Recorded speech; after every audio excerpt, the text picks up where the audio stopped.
All right, welcome everyone. Let's take a leap, not into science fiction, but into the very near future. We're diving into the year 2026, looking at real, data-driven predictions about the huge technological and societal shifts that are right around the corner. Let's get into it.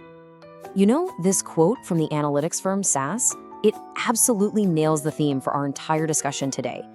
For the last few years, AI has been this incredible story of hype, of just boundless potential. Well, 2026 is shaping up to be the year that all that hype runs headfirst into a very simple, very powerful demand.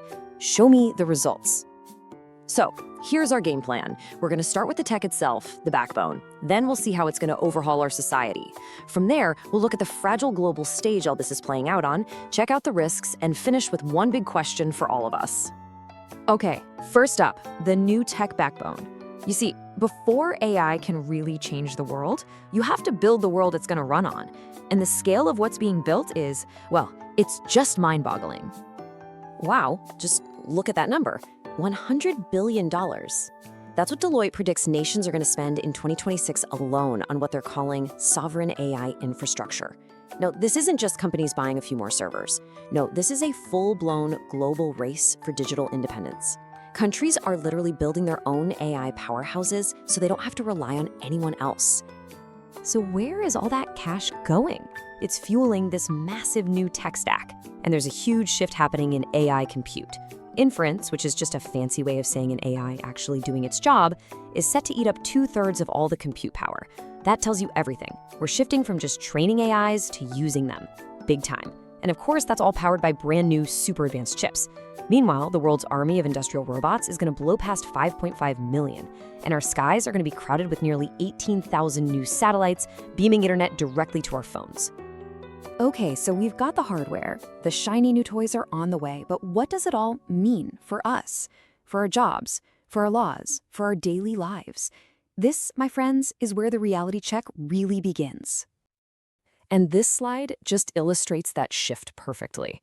The era of vanity projects, doing AI just for the sake of looking cool, is expected to be over. By 2026, the only question that's going to matter is, what's the return on investment? If an AI can't deliver real, measurable value to a business, it's out. Accountability is the new name of the game. Get ready to meet your new office mate. The digital coworker isn't just another software tool. We're talking about an AI agent that HR departments will literally have to manage. Just let that sink in for a second. They'll need policies to onboard it, to assign it tasks, and even to review its performance, just like a person.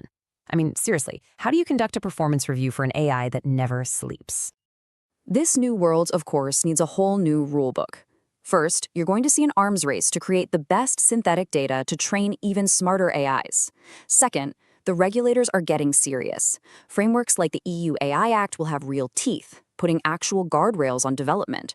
And third, nations are going to start treating generative AI like a strategic asset, right up there with oil reserves or military strength. Now let's zoom out for a second, because none of this is happening in a vacuum.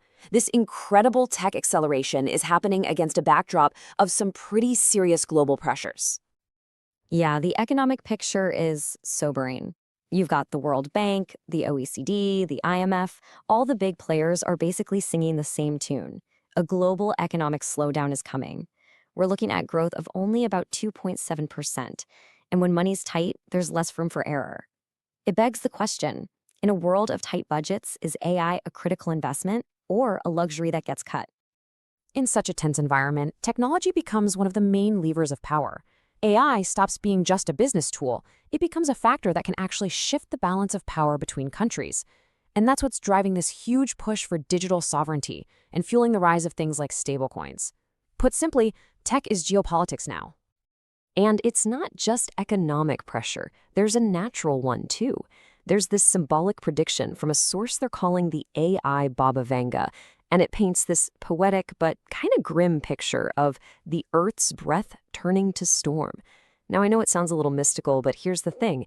It aligns perfectly with the hard scientific data we have on intensifying extreme weather events.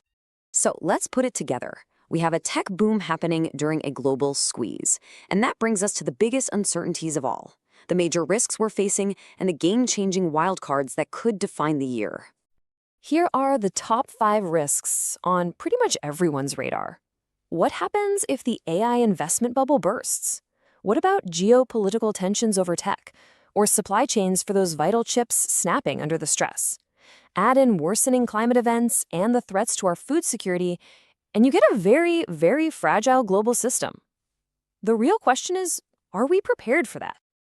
But amidst all those risks, there is one wild card with the potential to change everything: quantum computing. For years, this has been purely experimental stuff locked away in labs, but analysts are predicting that by 2026, we could actually see the first signs of it becoming commercially mature. Early machines solving real-world problems that are literally impossible for today's best supercomputers. It is the ultimate wild card. So, we're hurtling towards a year of immense contradiction. A massive technological leap forward, slamming into a harsh reality check, all playing out on a world stage that's already under enormous stress. The technology is accelerating for sure, but the path forward isn't set in stone. So the final question really isn't about what the tech can do. It's about what we choose to do with it. How will we navigate this reality check?